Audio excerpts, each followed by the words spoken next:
Bienvenidos a Contexto por Global Play. Te contamos lo que sucede en Argentina y en el mundo. Y en esta oportunidad estamos en contacto con Daniel Balmaceda, gran historiador, periodista, quien la tiene más que clara. Y en la previa de la asunción del nuevo presidente, Milei, bueno, vamos a charlar un poco con él sobre las distintas asunciones, los distintos cambios de mandato, cómo han sido y de pronto algo de lo que se vendrá también. Bueno, muchísimas gracias por recibirnos. Hay mucha expectativa de cara a esta nueva asunción, Daniel, y vos que manejás mucho el tema, ¿qué nos podés decir sobre esta nueva transición, en donde cuánto es lo que puede decidir un presidente y cuánto es lo establecido y que se debe respetar en cuanto al procedimiento?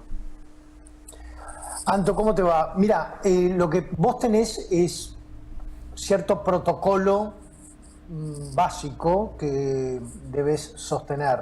Esto no lo digo porque soy un experto en protocolo, sino porque veo que a través de las asunciones hay ciertas conductas que se mantienen, pero en definitiva el presidente resuelve por su cuenta y maneja, digamos, detalles como para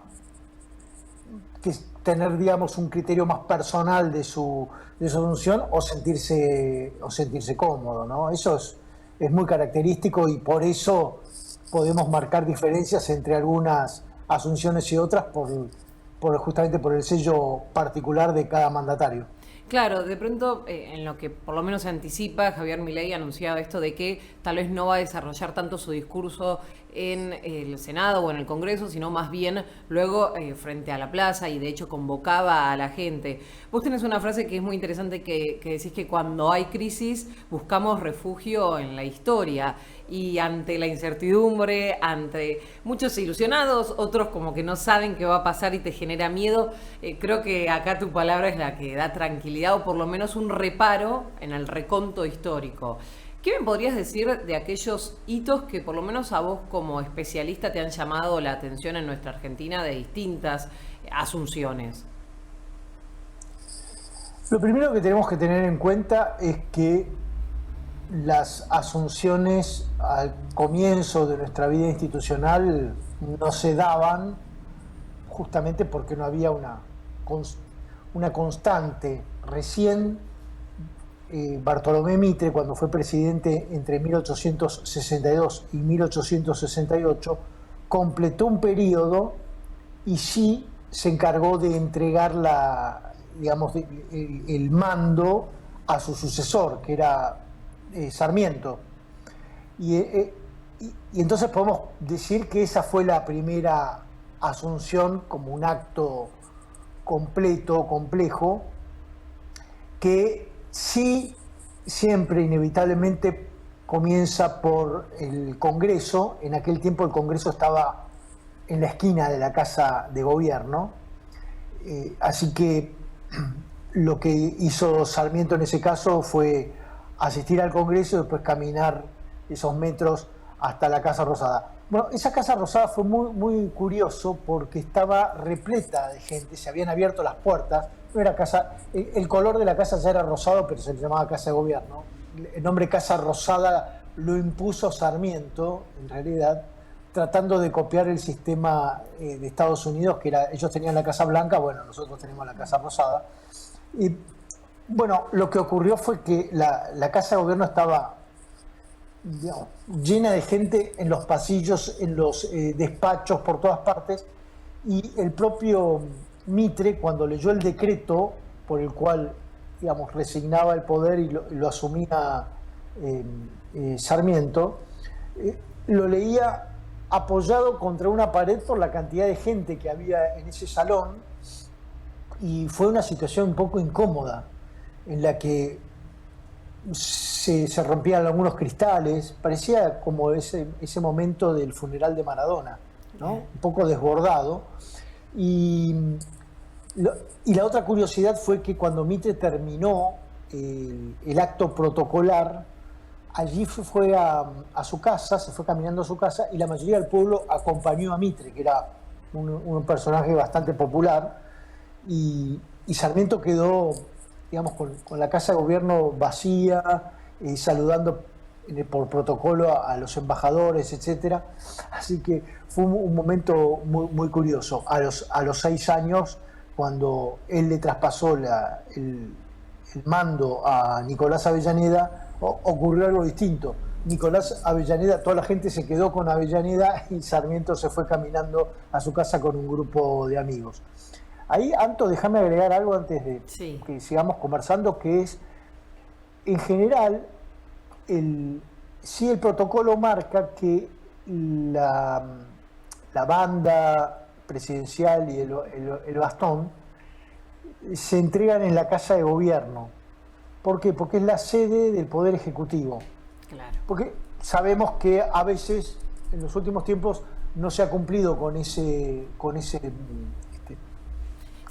criterio, con esa costumbre, pero en general es la sede del Poder Ejecutivo donde debe realizarse ese traspaso de mando. Claro, un poco por eso también te preguntaba esto de hasta qué punto decide la autoridad que se está yendo o la que está llegando sobre cómo se hace y cuánto es una normativa que se debe cumplir desde la Constitución a hoy. Hay una cierta flexibilidad o desprolijidades, a veces por cuestiones más políticas, que se terminan observando que hasta cierto punto no suma, no ayuda a nadie. Entiendo que para estos momentos, más allá de lo que cada uno pueda llegar a pensar, también hay muchas ilusiones y creo que justamente la democracia es que, bueno, listo, ya está, gane quien sea que gane en cada momento eleccionario, es bueno, ahora vamos todos juntos a acompañar para que nos vaya mejor. Sí, sin duda, sin duda. Igual tuvimos todo un periodo en el que esto era casi un protocolo de memoria, porque aquellas presidencias, las históricas, hablo de justamente Avellaneda, Roca, Juárez Celman, Pellegrini, etcétera. La mayoría de esas tenían los actos muy automatizados, todo muy formal, un discurso, entrega de mando. Pero, por ejemplo, en el caso de Irigoyen, Hipólito Yrigoyen, él asumió en el año 1916, tenía que ingresar al Congreso, al Palacio del Congreso actual, por la explanada, como estaba todo el mundo esperándolo, y decidió entrar por una puerta a un costado. La calle se llamaba Victoria, hoy lleva su nombre, Hipólito Yrigoyen. Entró por una puerta al costado y sorprendió a todos. Daniel, en materia de seguridad, ¿fue siempre igual o puedo llegar a imaginar que tal vez antes no era tan riguroso como puede ser hoy? Bueno, el momento en que se traslada el presidente desde el Congreso hasta la Casa de Gobierno, en general, está muy expuesto al público, al pueblo. En el caso de Irigoyen, él iba en carroza, tirada por caballos, desengancharon la carroza y lo llevaron a pulso. Tardó 1 hora 15 en hacer esas 10 cuadras. Era realmente peligroso. En el caso de Menem, el auto no arrancaba, tenía un problema en el radiador. Los de Alfonsín se fueron en subte.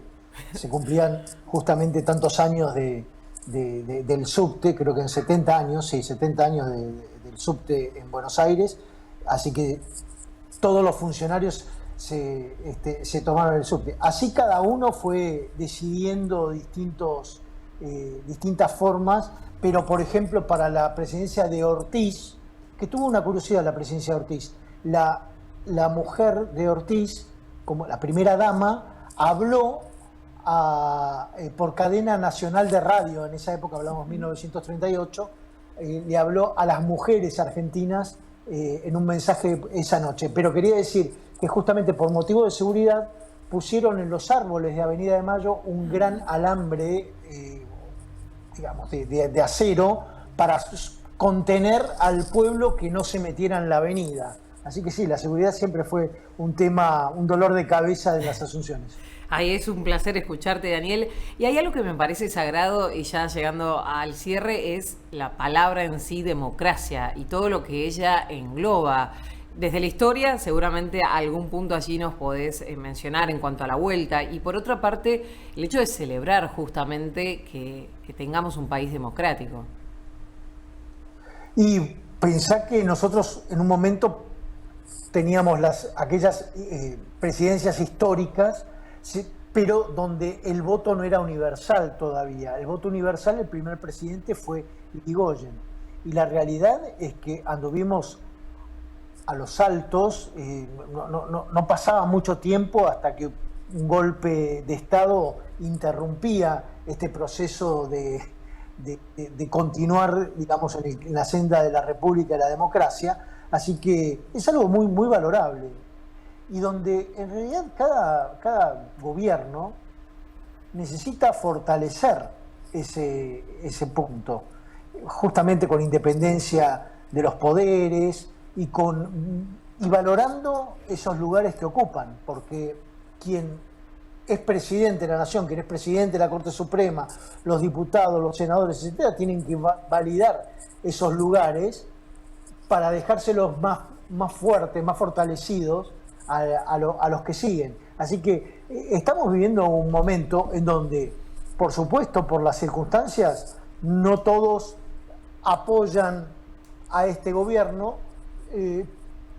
otros sienten que estamos en un momento histórico en el que justamente este gobierno puede llegar a cambiar el rumbo. Así que lo principal que necesitamos como punto de partida son instituciones fuertes. Y entonces un traspaso de mando es siempre un momento para celebrar. Bueno, y también es observado no solo por los propios, digo, por nosotros, por los argentinos, sino también por muchos países del mundo y por el mundo en sí, que ya empiezan a ver una lectura en pos a lo que se puede llegar a venir, y desde luego que también afecta a la economía, las relaciones políticas, las relaciones sociales, geopolíticas. Así que Dios quiera que sea un buen traspaso y que traiga, bueno, lo mejor para nuestra Argentina, ya que ha sido la elección y el voto del pueblo esta nueva presidencia. ¿Hay algo que no te haya preguntado, algo que no hemos charlado que te parece importante destacar? No, me interesó mucho esto que vos planteaste, Anto, de que la impronta del presidente que ingresa queda marcada, y eso es tal cual. Por lo tanto, seguramente vamos a encontrarnos con una asunción con rasgos particulares. Alfonsín habló al pueblo en su asunción, como va a ocurrir en este caso si es que se cumple con lo que se está planteando. Bueno, seguramente vamos a diferenciar. Recuerdo la asunción de Macri con Macri cantando o estaban bailando, no me acuerdo, en el balcón de la Casa de Gobierno. Recuerdo después la asunción de Alberto, donde también sí hubo un espectáculo. Bueno, cada uno va a dejar alguna marca, pero es un momento. Después hay que empezar a gobernar, y allí es donde nosotros tenemos que prestar mucha más atención a que el gobierno, todos queremos que sea un buen gobierno, porque en definitiva lo que queremos es que justamente siempre salga fortalecida la República y la democracia. Sí, sí, así es.